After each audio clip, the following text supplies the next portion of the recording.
Boa tarde, sou estudante de pedagogia, me chamo Josiana Noronha de Oliveira. Ao abordar o tema escolhido foi o papel da pedagogia frente à educação sexual no âmbito escolar. O que me trouxe a escrever este assunto nos estágios eu pude perceber que numa determinada idade eles despertam a curiosidade. Alguns desses comportamentos foram brincadeiras, música sobre sexo, gestos e algumas atitudes típicas da sexualidade adulta. Então pensei, por que não abordar esse assunto? Pois garante que os alunos têm informações importantes ao destacar o tema o papel da pedagogia frente à educação sexual no âmbito escolar. A adolescência marca uma fase de desenvolvimento onde se tem saúde, e podemos perceber que a naturalidade sexual física é adquirida ali. Por isso, é um período marcado pelo aumento da autonomia e naturalidade, que deixa os adolescentes mais propícios aos riscos e espontaneidade, que os torna mais suscetíveis à reprodução e aos riscos da saúde sexual.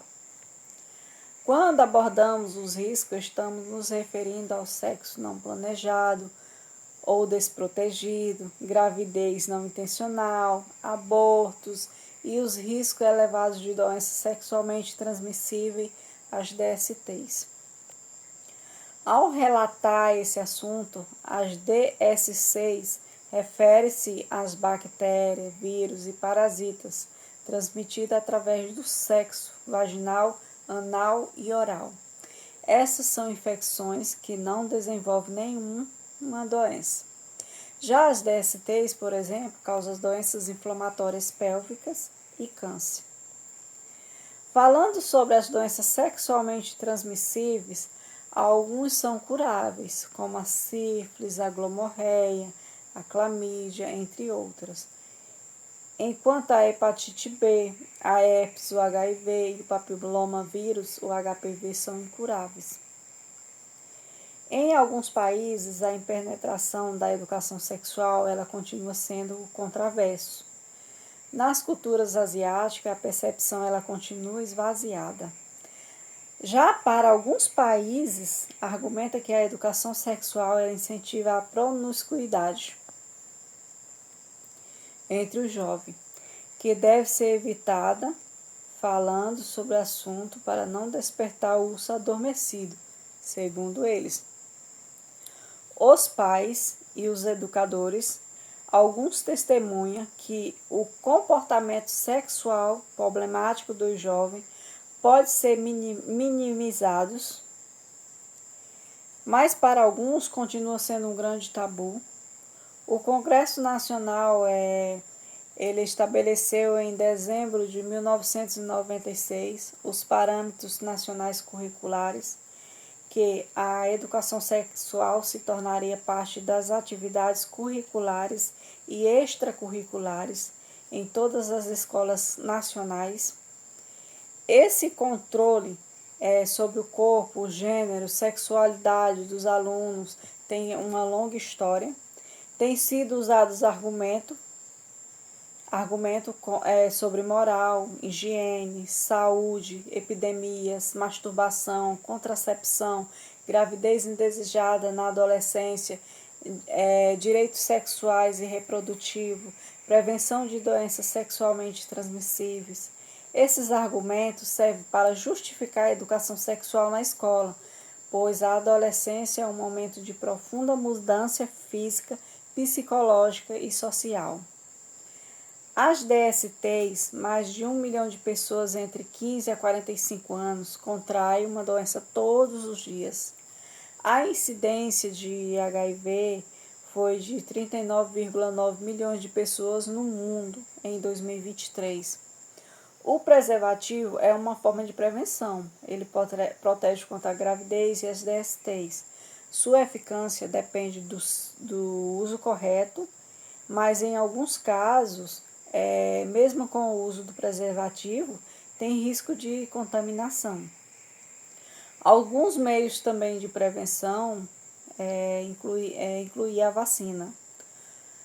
O professor, no processo da educação sexual, né, vamos falar um pouco sobre esse assunto, ele precisa trabalhar inteiramente as questões sexuais, livrando dos preconceitos, superando os tabus e informando-se sempre, para que venha a ser um bom educador e formador de valores. Todas as questões sobre a sexualidade têm que ser respondidas com tranquilidade e clareza. Como atividade que não desenvolva preconceito sobre o sexo ou algo que não traga competição entre eles. A relação entre escola e família, ao abordar a sexualidade na educação, ela oferece a oportunidade para explorar e construir valores próprios, comportamentos e atitude para adquirir habilidade de tomada de decisão, melhorar a habilidade de comunicação e reduzir comportamento que representa risco em geral à sexualidade. É plenamente vivenciado na adolescência um período marcado pela impulsividade, pela experimentação, pela inquietação e pela menor preocupação com os aspectos de prevenção. Portanto, é importante incorporar a sexualidade ao processo pedagógico do sistema escolar para complementar o papel da família na construção escolar. Essa posição também se baseia na Declaração dos Direitos Sexuais da Associação Mundial para a Saúde Sexual, que considera os pais são os principais educadores dos filhos. Eles já estão dando um roteiro para as crianças de como ser homem ou como ser mulher no mundo. Isso é educação sexual. É quando as crianças crescem, surgem as perguntas. E os pais, né, nesse caso, eles precisam estar preparados de uma forma aberta, pois faz parte do desenvolvimento. É importante que a educação sexual seja uma ação conjunta entre família e escola, para formar essas crianças para serem melhores, cada vez mais confortável com seu corpo, sua saúde e sua sexualidade. A educação sexual ela é tratada nas escolas e significadamente, cativamente, distante de uma incorporação como o tema transversal. A educação sexual ela é reduzida às ações e informações esporádicas, que geralmente surge como resposta. Curiosidade de que os alunos se manifestem. E isso representa um risco para a infância e a adolescência. O medo de falar sobre a sexualidade é predial. O preparo dos professores são aspectos que dificultam o processo na área do discurso coletivo apresentado. Também mostra que a prevalência do discurso não só limita a educação sexual no campo da ciência, mas também reduz a possibilidade de fomentar um diálogo sobre outros temas, como prazer, respeito para as diversidades e os direitos sexuais e reprodutivos. De acordo com a manifestação de sexualidade das crianças, os seus gestos e atitudes no espaço escolar, o educador deve estar preparado para lidar com essas questões, evitando opiniões pessoais e reconhecendo a importância de se falar sobre o assunto dentro das instituições. Para isso, o professor deve se qualificar, pesquisar e obter informações para melhor lidar com os discentes de forma adequada em cada fase do desenvolvimento. E é isso. Quero agradecer a Deus, em primeiro lugar, a banca examinadora, todos os professores e coordenadores que me acompanharam nesse período, nesses 4 anos.